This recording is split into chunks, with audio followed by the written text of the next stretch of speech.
Moyo wangu umekuwa kama kioo kilichopondwa kwa nyundo ya chuma. Vipande vyake vimesambaratika kiasi kwamba hata nikipewa gundi ya dhahabu kamwe haviwezi kushikana tena. Jina langu ni Rachel. Leo nasimulia hadithi ambayo sikuwahi kudhani ingekuwa sehemu ya maisha yangu. Nasimulia kuhusu watu wawili niliowapenda kuliko pumzi yangu. Mume wangu, mpenzi wa maisha yangu, na mama yangu mzazi aliyenibeba tumboni kwa miezi 9. Alfajiri ya shaka. Yote yalianza kama mzaha. Mume wangu ambaye nilimwamini kwa 100%, alianza kubadilika.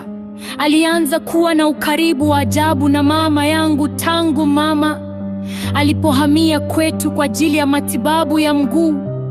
Nilijua ni upendo wa mkwe kwa mama mkwe. Nilifurahi kuona wanapatana. Sikuwahi kuweka chembe ya mashaka. Nilijiona mwanamke mwenye bahati kuwa na mume anayemthamini mama yangu. Lakini kuna harufu fulani ilianza kutanda hewani. Macho yao yalipokutana, kulikuwa na lugha ya siri ambayo sikuelewa. Siku moja nilirudi mapema kutoka kazini.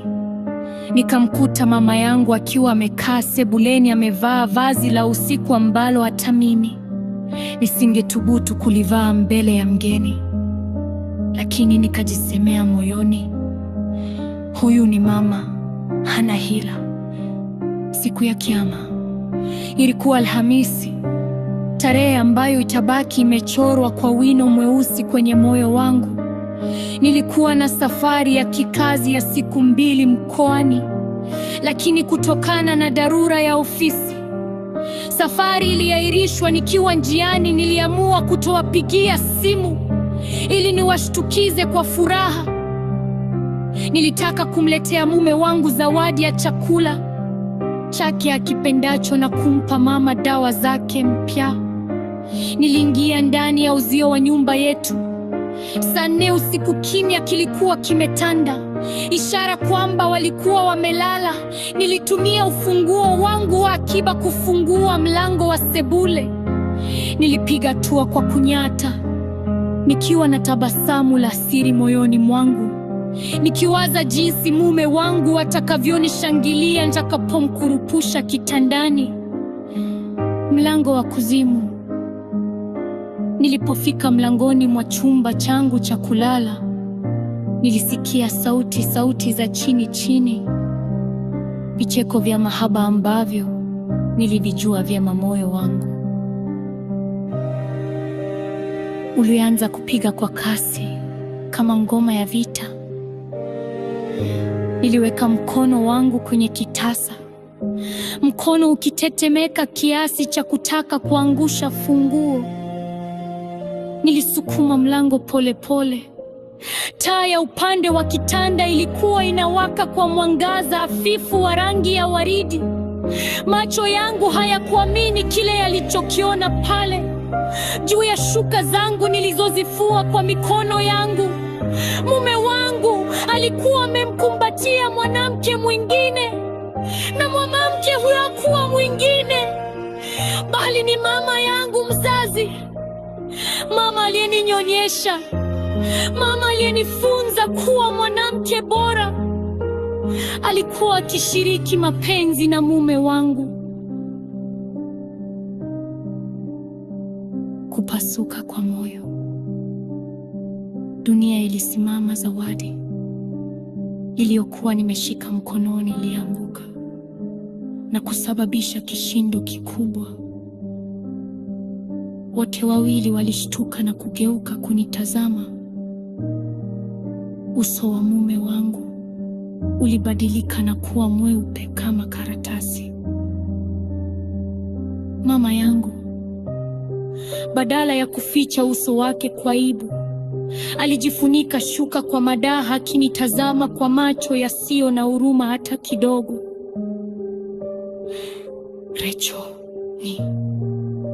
sio unavyofikiri. Mume wangu alijaribu kusema kwa sauti iliyokwama kooni. Sio unavyofikiri. Nilipiga kelele ambayo nilihisi imepasua kuta za nyumba. Mama, huyu ni mume wangu. Huyu ni mkweo. Umeupata wapi ujasiri huu? Umelaaniwa mama. Umelaaniwa. Mama yangu alishuka kitandani kwa utulivu wa kutisha. Rachel, usinitukane. Huyu mwanaume alinipenda kabla hatajajua kama unajua kupika. Mimi ndiye niliyempa ruhusa ya kukoa ili awe karibu nami. Maneno yale yalikuwa kama msumari wa moto uliopigwa kwenye ubongo wangu. Kila kumbukumbu ya upendo wao, kila zawadi mume wangu aliyomnunulia mama, sasa ilianza kupata maana mpya na ya kutisha. Walikuwa wananichezea mchezo mchafu tangu mwanzo. Mashimo ya maumivu. Nilikimbia nje ya kile chumba, nje ya ile nyumba, huku nikipiga yowe la maumivu ambalo lilitikisa usiku. Nilihisi hewa haitoshi kila hatua niliyopiga. Niliona taswira yao kitandani. Usaliti wa mume unauma, lakini usaliti wa mama mzazi ni sumu inayoua roho. Nimepoteza mume, lakini kubwa zaidi, nimepoteza asili yangu. Nimebaki na swali moja lisilo na jibu. Ikiwa mama mzazi anaweza kukupatia furaha yako, ni nani duniani ameweza babulika?